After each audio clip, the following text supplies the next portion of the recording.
Assalamualaikum warahmatullahi wabarakatuh. Alhamdulillahirabbil alamin wa bihi nasta'in ala umuri dunya waddin wa ala alihi washabihi. Yang terhormat kepada Ibu Laila Sari, SAG SPD selaku dosen pembimbing mata kuliah Mikrotiki atau PPL 1. Dan yang saya banggakan teman-teman sekalian.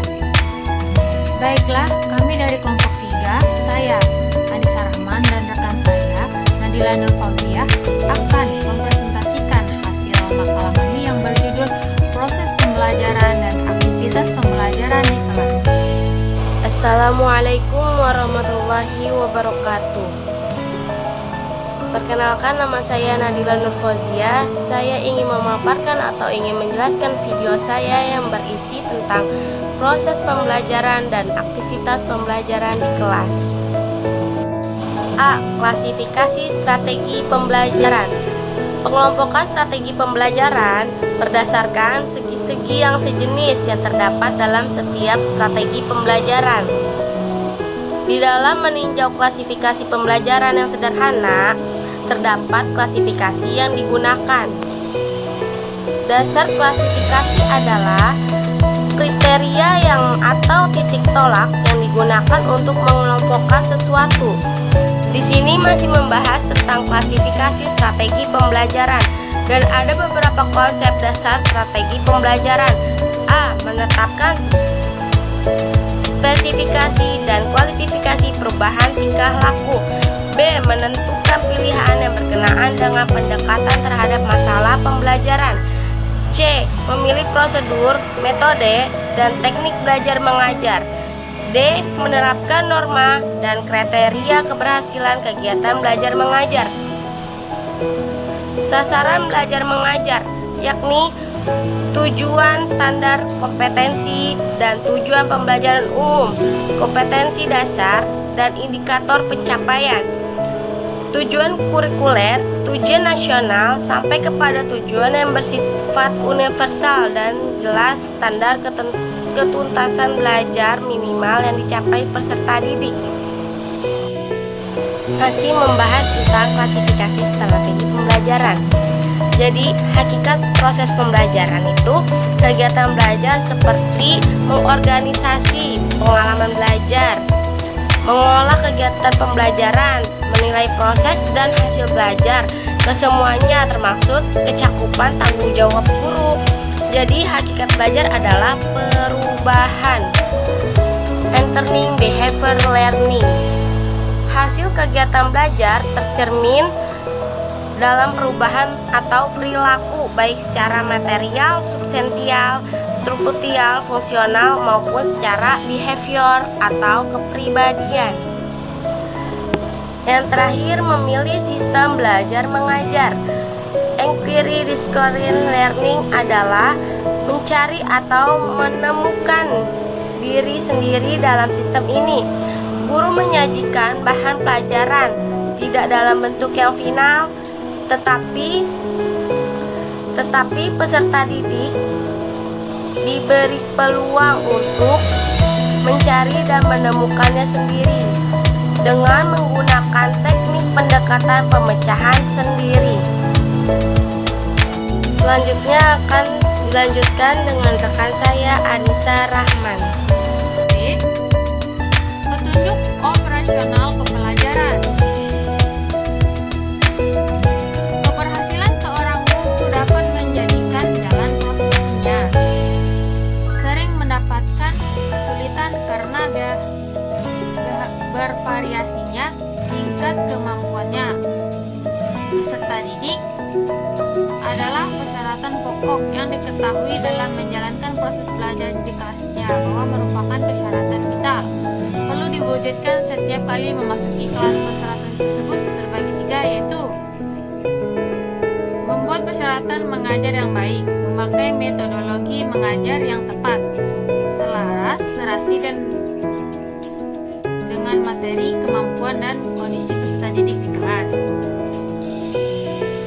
Menguasai ilmu materi pembelajaran dan tidak samar-samar.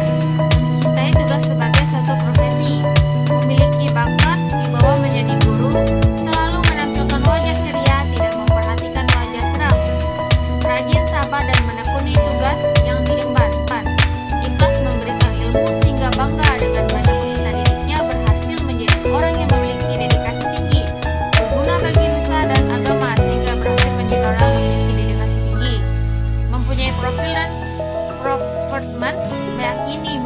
pakaian yang nesis, sederhana, berwibawa, dan disegani oleh peserta didiknya.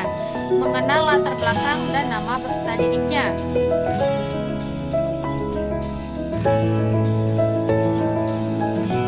Selanjutnya, bakat. Apa itu bakat? Bakat adalah salah satu potensi yang dibawa manusia semenjak lahir dan harus dikembangkan dengan baik. Sebaik apapun kurikulum, kalau yang akan menyampaikan tidak pandai, keberhasilan belum dapat diraih. Sebaliknya, walaupun kurikulum tidak sistematis, tapi menyampaikan itu orang profesional dan memiliki pengalaman yang lama, kesuksesannya akan dapat diterima. Sifat yang harus dimiliki oleh seorang guru. Yang pertama, tujuan pengamatan. Artinya, guru mampu menguasai peserta didiknya di kelas karena adanya peserta didiknya yang suka mengganggu teman yang dalam belajar, mengobrol, tidur, gitu kan, keluar masuk kelas, menimbulkan kericuhan. Justru guru perlu memberikan pengawasan ekstra ketat yang dan namun dapat dipandai-pandaikan dalam peserta didiknya. Lancar lidah dalam berbicara. Artinya, guru tidak gugup. Pembicaraan tegas, suara tidak terlalu kecil, mudah dipahami oleh peserta didiknya. Yang selanjutnya, cepat pengertian. Artinya, cepat tangkap terhadap situasi dan kondisi batu. Sehingga guru perlu mempelajari psikologi pendidikan, dasar-dasar kepribadian. Sehat buah pikiran, artinya menghasilkan ide-ide atau imajinasi positif. Sifat-sifat yang harus dimiliki oleh seorang guru itu memiliki minat dan mengajar, artinya tidak cepat marah, senang menghadapi masalah. Memiliki budi pekerti yang agung, artinya semua perilaku akan menjadi contoh dan teladani oleh peserta didiknya. Dalam pepatah disebutkan, bila guru kencing berdiri, murid akan kencing berlari. Jika akhlak guru kurang baik, perilaku anak akan jauh lebih jelek lagi. Memahami tabiat peserta didik, artinya guru harus memahami perkembangan jiwa peserta didiknya. The teacher plan.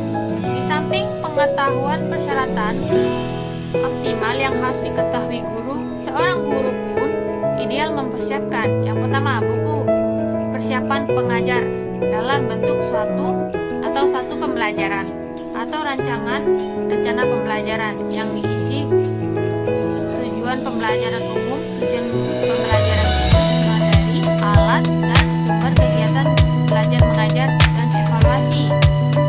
Situasi dan suasana kondisi di dalam sangat membantu berlangsungnya kegiatan belajar mengajar seperti kebersihan, kenyamanan, ruang kelas baik, tempat duduk peserta didik, pintu masuk, posisi papan tulis, dan yang lain-lainnya. Yang C, sistematis penilaian.